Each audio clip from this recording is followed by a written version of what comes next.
Can enlarged tonsils cause sleep apnea? If you've ever wondered whether enlarged tonsils could be the reason behind your or your child's restless nights and daytime tiredness, you're about to find out some important information. Let's start with the basics. Enlarged tonsils can indeed play a significant role in sleep apnea, especially in children, but it's not exclusive to them. Sleep apnea is a condition where a person stops breathing for short periods during sleep, and enlarged tonsils can be one of the causes. In children, enlarged tonsils and adenoids can narrow the airways, leading to snoring, pauses in breathing, and restless sleep. This condition is known as obstructive sleep apnea, OSA. When tonsils are too large, they can block the airway, especially when the child is sleeping, causing them to wake up frequently or have trouble breathing. For adults, the situation is similar.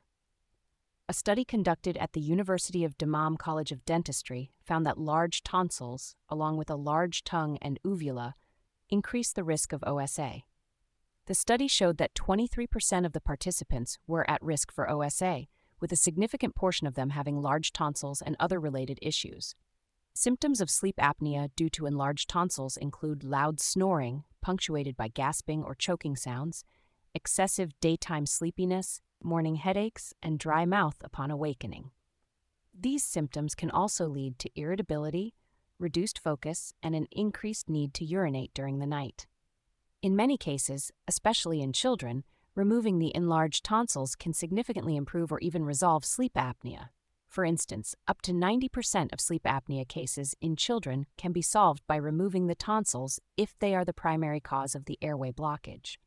So to answer your question directly, yes, enlarged tonsils can cause sleep apnea.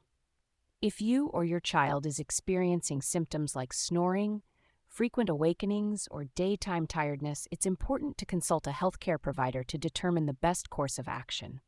Early diagnosis and treatment can make a big difference in improving sleep quality and overall health.